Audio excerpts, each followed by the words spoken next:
please.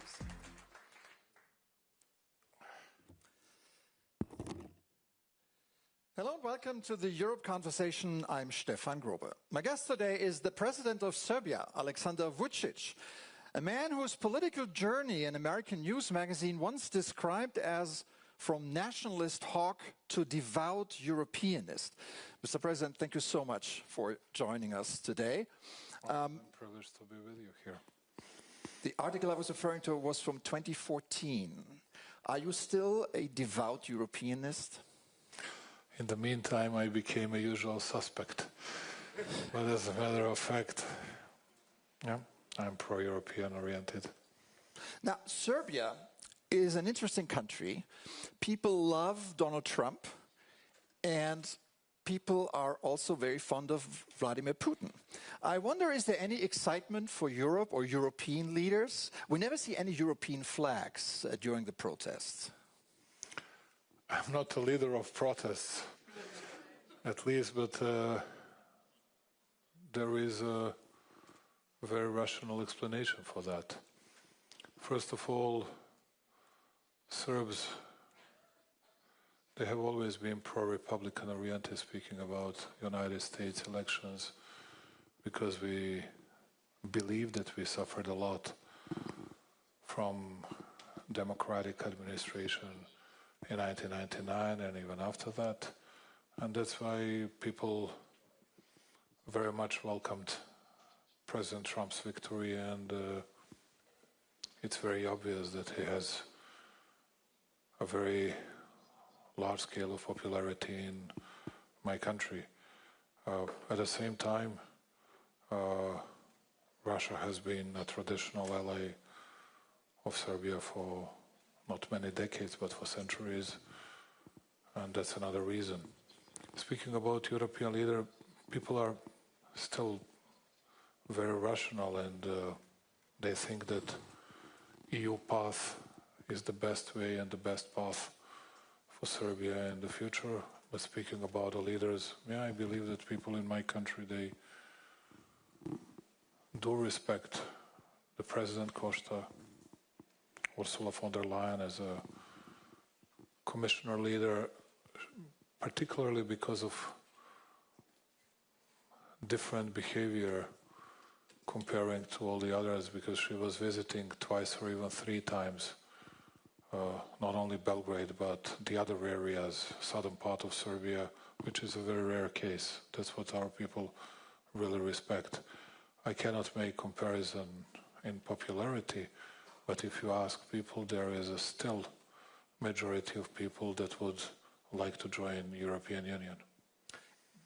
Do you fear that Serbia becomes another Turkey, dwelling in the European waiting room forever?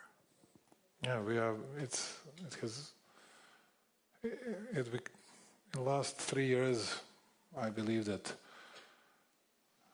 some of previous speakers here were saying something about Serbia, and there are a few facts.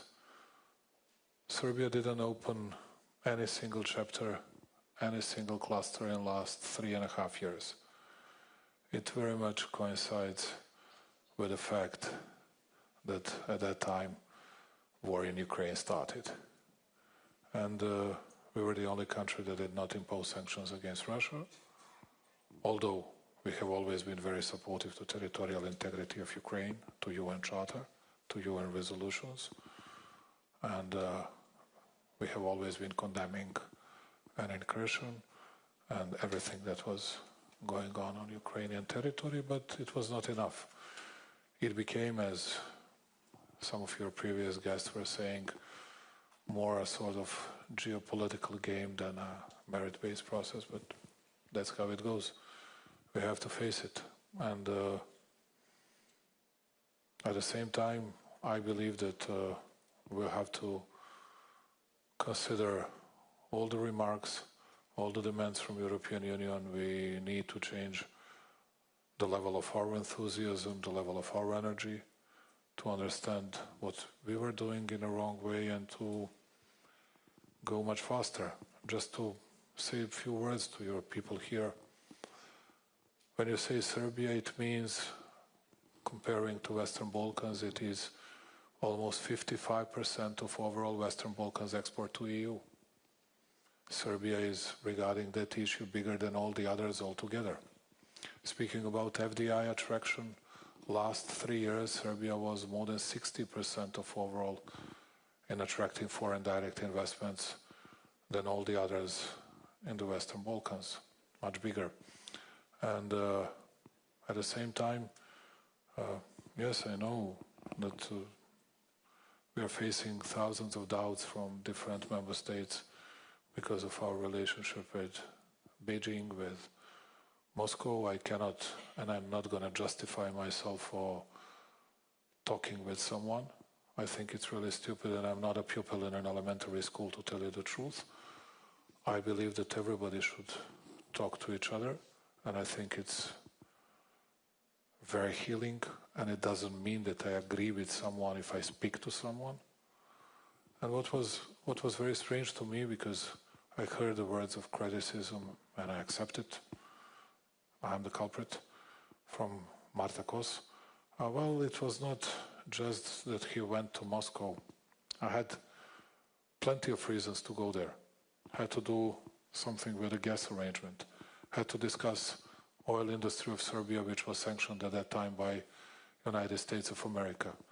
And they are an owners of our oil industry of Serbia. Had several issues to discuss it. What was the alternative to that?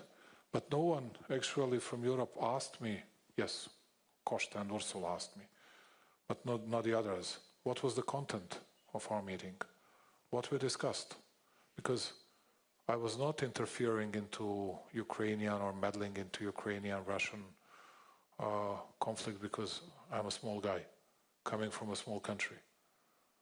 I don't give a chance to myself to interfere into something big that either big countries, either European Union deserves to do so. I don't do it. I was discussing my small issues, which are big issues for my people, for Serbian people. And that was my intention. But at the end, I would like to see, if I may say this here, because I was always a big fan of that rule, audiatur et altera pars, hear the other side or listen to the other side as well. I would like to see all the leaders speaking to each other. That's the only way to overcome today's situation.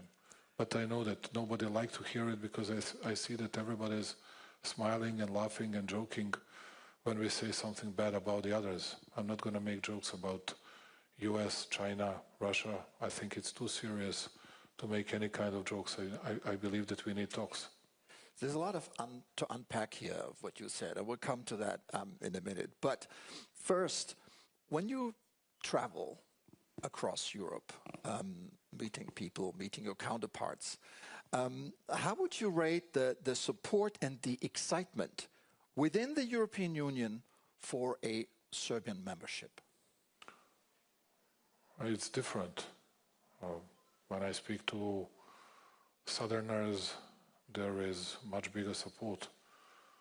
I'm going to meet President Macron in a few days.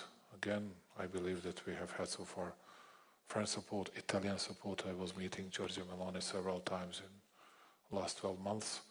It's pretty much the same with